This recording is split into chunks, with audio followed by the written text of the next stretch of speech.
Good products can still look bad if the technique is wrong. Same face, similar products, but one side looks heavy and tired and the other side looks polished. The difference isn't the price. As a makeup artist, when I look at makeup that feels heavy, tired, patchy, or not polished, I don't immediately think this foundation is bad or this blush is bad. First, I check three things: placement, amount, and texture. So today I want to show you the most common makeup mistakes that can make your makeup look heavy, tired, textured, or just somehow off, and how to fix them step by step. Let's start with the skin prep, because this is where many makeup problems begin. The same product will not behave the same way on oily skin, dry skin, and combination skin. If your skin is oily, especially in the T-zone, too much glow under makeup can make everything move faster and look greasy instead of fresh.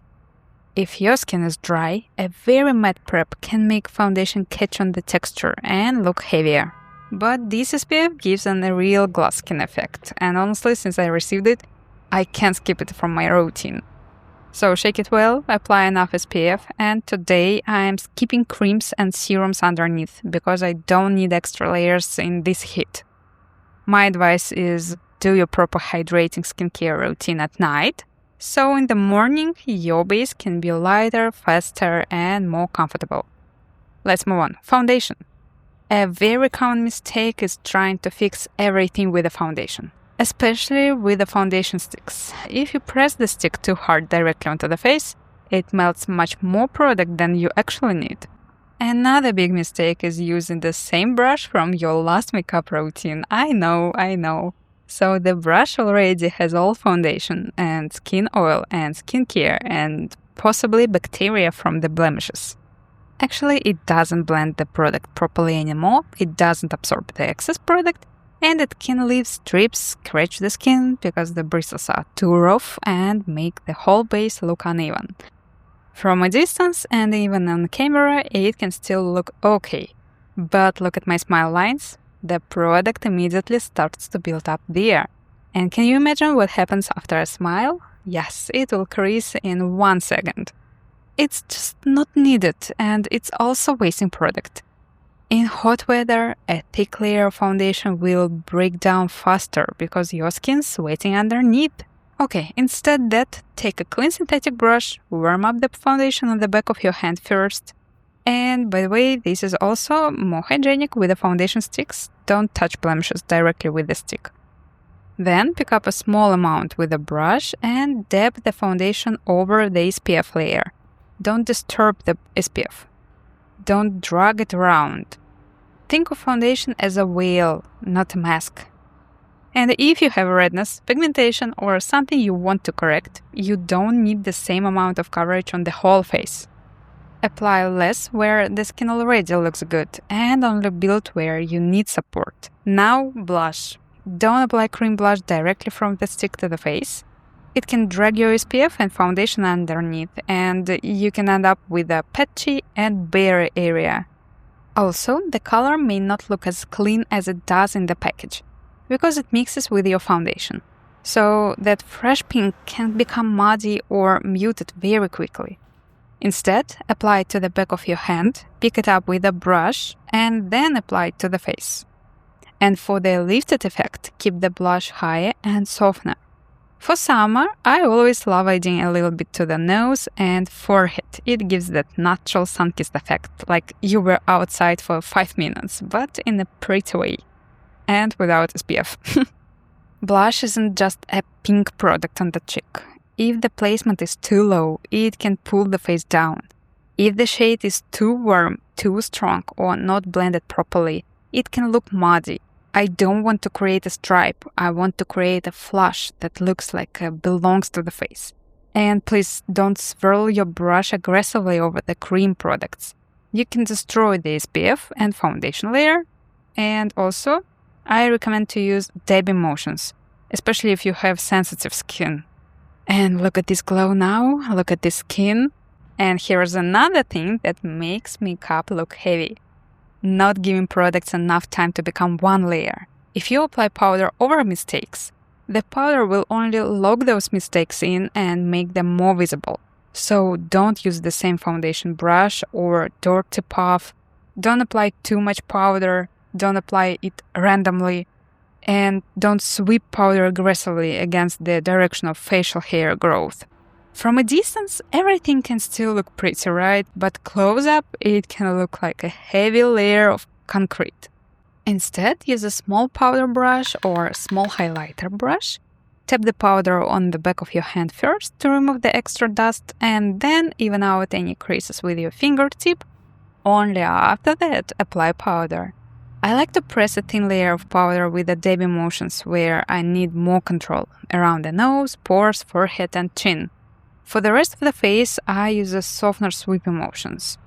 And on the cheeks, I slide the brush downward from the highest point of the cheek toward the jawline, just following the direction of the baby hairs, and that's it. Let's move on to the eye makeup. Don't apply eye primer directly from the tube to the eyelids. It's much harder to control the amount.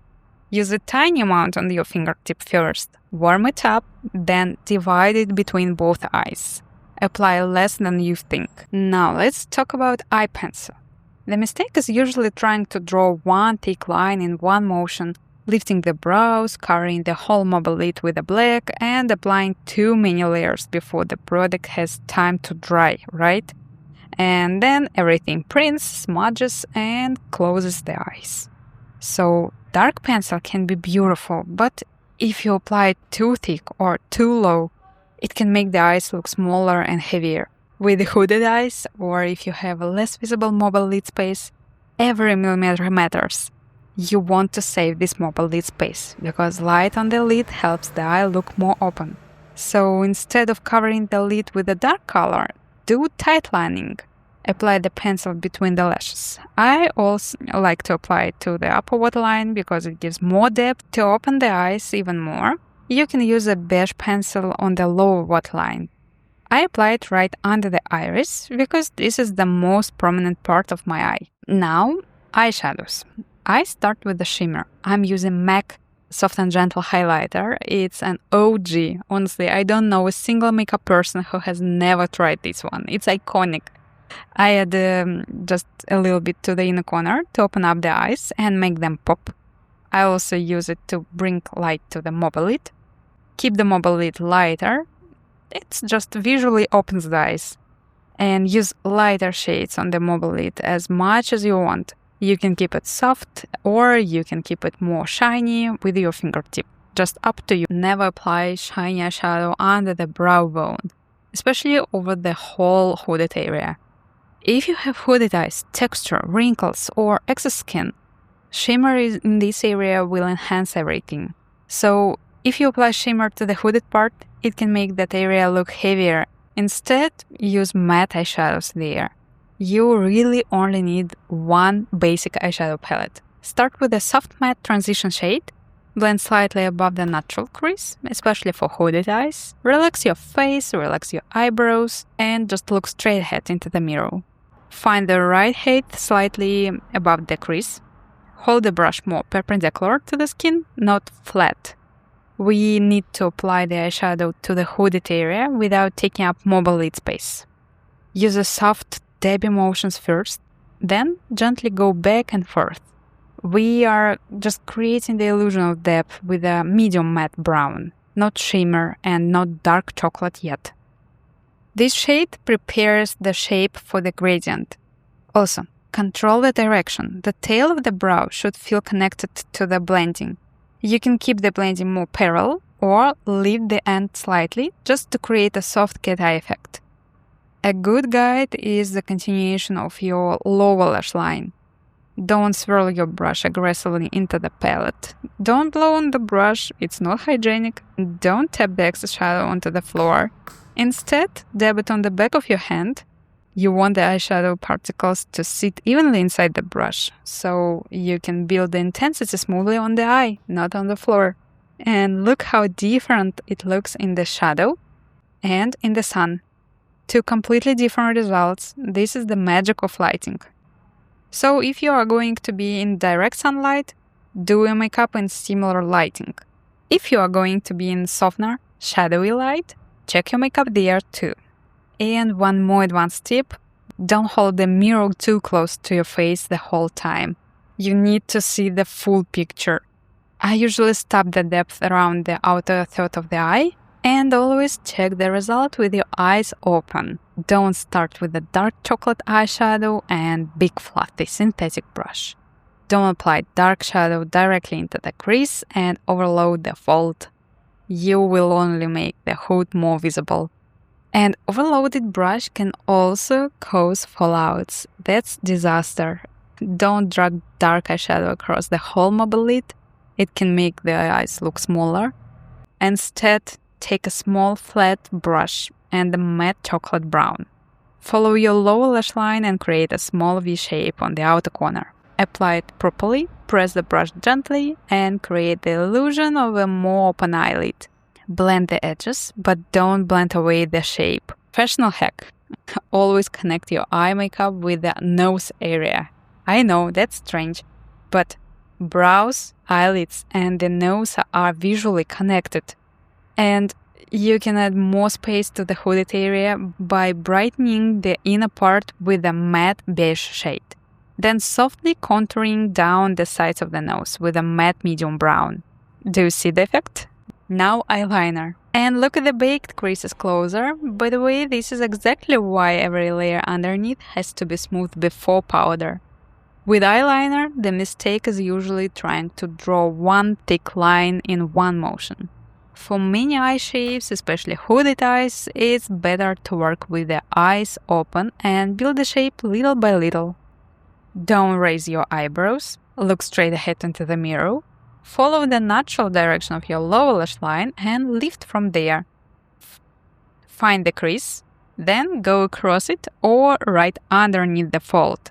And use small, short strokes. And honestly, don't breathe in that moment. It's important. Most importantly, don't cover the whole mobile lid with a black liner. Actually, you want to save the space because light on the mobile lid makes the eye look more open.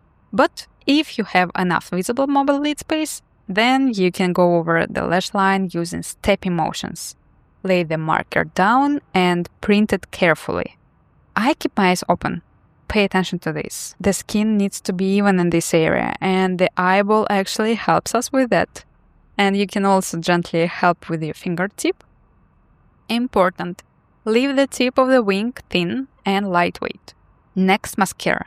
Don't pump the mascara wand. It pushes air inside and dries the formula faster. Don't apply mascara only to the tips. It makes the lashes look heavy and unfinished. Instead, start at the roots. Wiggle gently, then pull upwards. Rotate the brush to separate the lashes. Use the tip of the wand for the small corner lashes. Look down slightly if mascara usually prints on your lids. And for hooded eyes, focus on lifting the roots and keeping the tips clean. Brows can change the whole face. A common mistake is making the brows too dark, too blocky, too heavy in front. So don't press too hard. Don't fill the whole brow with one block of color. You will lose softness, so don't start too heavy at the front of the brow. It can make the face look harsh. I know, it's the most difficult part. That's why it's almost at the end of the video. Don't draw all the strokes in the same direction. Follow your natural hair growth. Don't use a brow marker over oily skin or wet skincare. The lines can bleed or disappear. And finally, don't choose a shade that is too dark. Brow markers already look more intense on the skin than pencils. Also, don't draw the brows too horizontally. It can visually shrink the hooded area and make the extra skin look more prominent.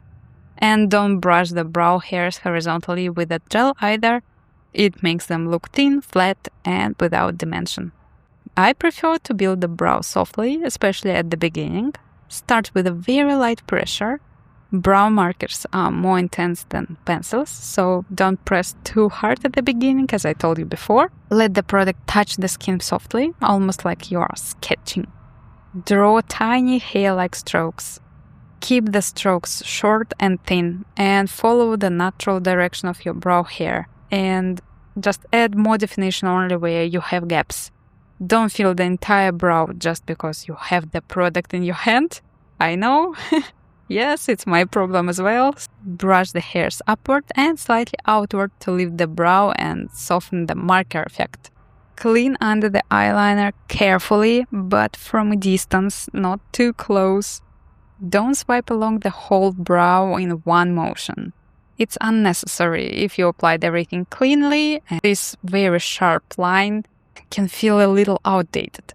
So also, don't clean under the eyeliner wing immediately if the liner is still fresh.